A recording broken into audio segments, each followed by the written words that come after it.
Right గా details లోకి వెళ్తే గేమింగ్ యాప్ నిర్వాహకులైతే రెచ్చిపోతున్నారు. ఏకంగా తెలంగాణ హైకోర్టు వెబ్సైట్ ని హ్యాక్ చేశారు.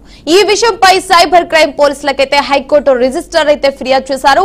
హైకోర్టు వెబ్సైట్ లో బెట్టింగ్ సైట్ ప్రత్యక్షమైంది. దీంతో విదేశీ గేమింగ్ యాప్ నిర్వాహకులేనని హ్యాక్ చేసినట్లయితే పోలీసుల అనుమానం అయితే వ్యక్తం చేస్తున్నారు.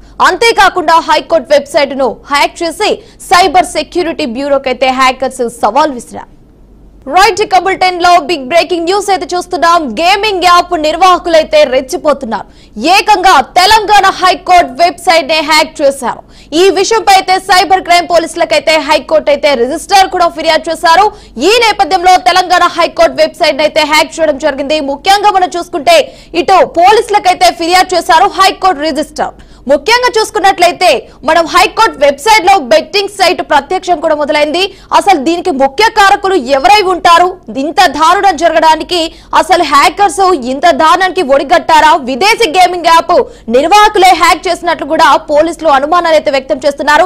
హైకోర్టు వెబ్సైట్ అయితే హ్యాక్ చేశారు. సైబర్ సెక్యూరిటీ అయితే ముఖ్యంగా గవర్నమెంట్ సర్వర్ల పనితీరు సరిగ్గా లేకపోవడంతోనే హ్యాకర్స్ అనేది ఏకంగా హైకోర్టు వెబ్సైట్ ని హ్యాక్ చేశారంటూ కూడా అనుమానాలు అయితే వ్యక్తమవుతున్నాయి. ఇక ఇదే అంశంపై మరిన్ని అప్డేట్స్ మా క్రైమ్ బ్యూరో చీఫ్ ఇన్నారెడ్డి అయితే లైవ్ ద్వారా చూస్తారు. ఇన్నారెడ్డి చెప్పండి, ఏకంగా తెలంగాణ హైకోర్టు వెబ్సైట్ నే అయితే హ్యాక్ చేయడం జరిగింది. దీనిపై ఉన్న అప్డేట్స్ ఏంటి? గత కొద్ది రోజులుగా బీఆర్కే న్యూస్ కూడా ఈ డేటా గవర్నమెంట్ వెబ్సైట్ల డేటా సంబంధించి 22 వెబ్సైట్ సంబంధించిన ప్రజల data, Aadhaar card, pan card data మొత్తం లీక్ అయింది. దీంట్లో డార్క్ వెబ్లో అమ్మకానికి పెట్టారని చెప్పిన విషయమే కాకుండా ఐసీయూ వెబ్సైట్ సంబంధించిన డేటా కూడా లీక్ అయిపోయిందని అనేకమైన సంవత్సరాలు చివరికి పోలీసుల డేటా కూడా లీక్ చేస్తానని చెప్పిన విషయాన్ని కూడా ఎప్పుడో మనం వెల్లడించడం జరిగింది. ఒక టాస్క్ ఫోర్స్ లాగా మన టీం దీని మీద వర్కౌట్ కూడా చేస్తూ ఉంది. చివరకు ఈ గేమింగ్ యాప్ అనే వ్యక్తులు ఎప్పుడైతే హైకోర్టు ఆర్డర్స్ ద్వారా, సుప్రీంకోర్టు ఆర్డర్స్ ద్వారా ఈ బ్యాన్ చేయాలని చెప్పేసి డిమాండ్ ఏమైతే వచ్చిందో, చివరకు ఈ గేమింగ్ యాప్ నిర్వాహకులు హైకోర్టుకు సంబంధించిన వెబ్సైట్ని హ్యాక్ చేసినట్టు తెలుస్తా ఉంది. దీనికి సంబంధించి ఆర్డర్ కాపీ డౌన్లోడ్ చేస్తున్నప్పుడు ఆర్డర్ కాపీ డౌన్లోడ్ అవ్వకుండా ఇవి బీడీఎస్ అనే ఒక వెబ్సైట్, బీడీఎస్ లాగిన వెబ్సైట్కు అవుతా ఉంది. బీడీఎస్ స్లాట్ అని చెప్పని ఒక వెబ్సైట్కు ఆటోమేటిక్గా డైవర్ట్ అయిపోతూ ఉంది. సో అంటే అంటే మన వెబ్సైట్లో ఏమైతే బగ్స్ ఉన్నాయో ఆ బగ్స్ ఆధారంగా వాళ్ళు వెబ్సైట్లు అంటే ఈ సర్వర్లోకి ఎంటర్ అయిపోయి దీన్ని డైవర్ట్ చేయడం జరుగుతూ ఉంది.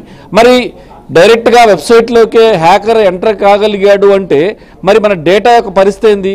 మన కేసులు కావచ్చు, జడ్జిమెంట్ కాపీలు కావచ్చు, తర్వాత ఇవన్నీ కూడా చాలా కీలకమైన డేటా కూడా ఉంటుంది. సో కొన్నిసార్లు మనం టెర్రరిస్ట్ అరెస్ట్ చేస్తారు, తర్వాత ఉగ్రవాదులకు సంబంధించిన కేసులు కూడా ఉంటాయి. దీంట్లో చాలా సెక్యూర్గా ఉండాల్సిన డేటా ఉంటుంది. సో ఇలాంటి సెక్యూర్గా ఉండాల్సిన ఒక న్యాయస్థానానికి, న్యాయ వ్యవస్థకు సంబంధించిన వెబ్సైట్ని హ్యాక్ చేయగలిగారంటే మన యొక్క వెబ్సైట్లు ఎంత వీక్గా ఉన్నాయి, మన సర్వర్లు ఎంత వీక్గా ఉన్నాయో అర్థమవుతా ఉంది. దీంట్లో బగ్ హంటర్స్ అనేది వాళ్ళు కనుక ఎంటర్ అయిపోయి ఈజీగా దాన్ని హ్యాక్ చేయగలవచ్చు అని చెప్పని వాళ్ళు ఛాలెంజ్ విసిరారు. సో ఈ నేపథ్యంలోనే ఇదే కాకుండా ఈ బీడీఎస్ లాగిన్ అని చెప్పన్న ఒక వెబ్సైట్ ఏమైందో ఇది గేమింగ్ యాప్. సో ఈ ఫైల్స్ డౌన్లోడ్ చేస్తుంటే బీడీఎస్ లాగిన్ చెప్పన్న వెబ్సైట్లోకి లాగిన్ అయిపోతుంది. అంటే అక్కడ కోడింగ్లో బ్యాక్గ్రౌండ్లో ఈ పైథాన్ కోడింగ్ కావచ్చు, దానికి సంబంధించిన వెబ్సైట్ కోడింగ్లో వీళ్ళు ఆటో డైవర్షన్ కింద ఈ వెబ్సైట్ లాగిన్ సంబంధించిన వివరాలు పెట్టడంతో ఆటోమేటిక్గా ఆ వెబ్సైట్లోకి వెళ్ళిపోతూ ఉంది. అంటే ప్రధానమైన కారణం ఏంటంటే వీళ్ళందరూ కూడా అంటే హ్యాకర్స్ అనేవాళ్ళు ఆల్రెడీ మన సర్వర్లోకి ఎంట్రీ ఇచ్చారు. సో తస్మాత్ జాగ్రత్త అని చెప్పిన హెచ్చరిక జారీ చేశారా? ఇది గేమింగ్ యాప్ పనేనా అని చెప్పిన వ్యవహారంలో కూడా ప్రస్తుతం అయితే మాత్రం ఇది విదేశాలకు సంబంధించిన గేమింగ్ యాప్ కాబట్టి మరి వాళ్ళ మీద కూడా ఇప్పటికే నిఘా పెట్టడం జరిగింది. అంటే విదేశాలకు సంబంధించిన గేమింగ్ యాపా లేకపోతే హ్యాకర్స్ కావాలని చెప్పేసి అని అట్రాక్షన్ డైవర్సిటీ కోసం సదరు వెబ్సైట్ యొక్క లాగిన్లు దీంట్లో ఎంటర్ చేసి వాళ్ళు ఏమైనా డ్రామా ఆడుతున్నారా? దీంట్లో చాలా కన్ఫ్యూజన్ ఉంది. ఏదైనప్పటికీ మన యొక్క న్యాయ వ్యవస్థ అనేది చాలా పటిష్టంగా ఉంటుంది. సుప్రీంకోర్టు కావచ్చు, హైకోర్టు కావచ్చు, జిల్లా కోర్టులు కావచ్చు చాలా పటిష్టంగా ఉన్నాయి. మరి అలాంటి వ్యవస్థలోకి ఈ టెక్నాలజీ సంబంధించిన వ్యవహారంలో మనం వీక్గా ఉన్నాము. మన వీక్నెస్ ఆధారంగా చేసుకుని వాళ్ళు సర్వర్లకు ఎంటర్ కాగలిగారంటే మరి ఇది చాలా చాలా తీవ్రంగా పరిగణించాల్సిన విషయం. ఇప్పటికే హైకోర్టు రిజిస్టర్ దీని మీద ఫిర్యాదు కూడా చేయడం జరిగింది. పోలీసులు కూడా ఇమ్మీడియట్గా అప్రమత్తమైపోయి ఎక్కడికక్కడ చెకింగ్ చేస్తూ ఉన్నారు. ఎలా వీళ్ళు ఎంటర్ కాగలిగారు? దీంట్లో ఎవరైనా సరే ఒక వెబ్సైట్లో కానీ ఒక సర్వర్లో కానీ ఎంటర్ కావాలంటే ఆయా సర్వర్స్లో ఉన్న వీక్ పాయింట్స్ అంటే దీన్ని బగ్స్ అంటారు. సో ఈ బగ్స్ ఆధారంగా సర్వర్లోకి ఎంటర్ కాగలిగారంటే మరి వాళ్ళు వెబ్సైట్ మాత్రమే ఆటో డైవర్షన్ పెట్టారు, ఫైల్స్ డౌన్లోడ్ అవుతుంటే ఆటోమేటిక్గా ఆ సదరు గేమింగ్ యాప్లోకి వెళ్తూ ఉంది.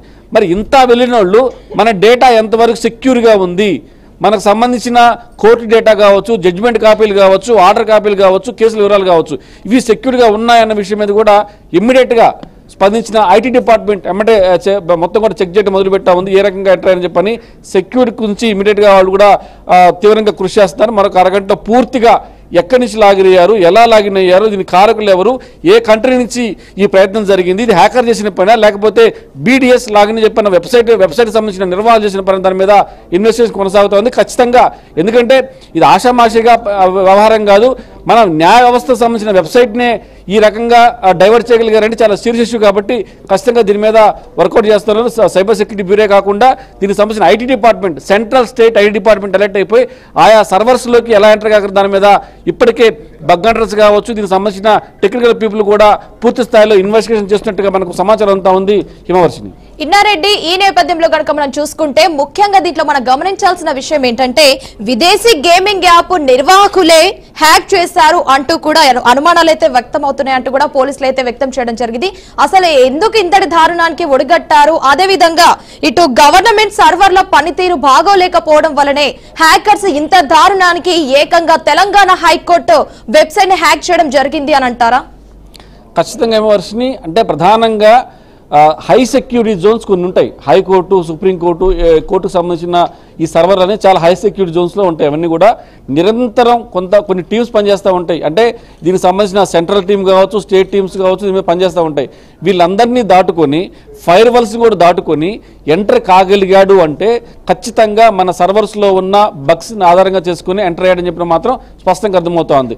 దీంట్లో మనకు బీడీఎస్ లాగిన్ అని చెప్పిన వెబ్సైట్లోకి డైవర్ట్ అవుతా ఉంది. అంటే మనం ఫైల్స్ ఏదైనా డౌన్లోడ్ చేసుకోగానే ఆ ఫైల్స్ డౌన్లోడ్ అవ్వకుండా అది గేమింగ్ యాప్లోకి డైవర్ట్ అవుతుంది. కాబట్టి మరి డైవర్ట్ అనేది ఎలా చేయగలిగారు, తర్వాత ఇది వెబ్సైట్ నిర్వాహకుల పనేనా అన్న విషయం కూడా ప్రస్తుతం ఎంక్వైరీ నడుస్తూ ఉంది.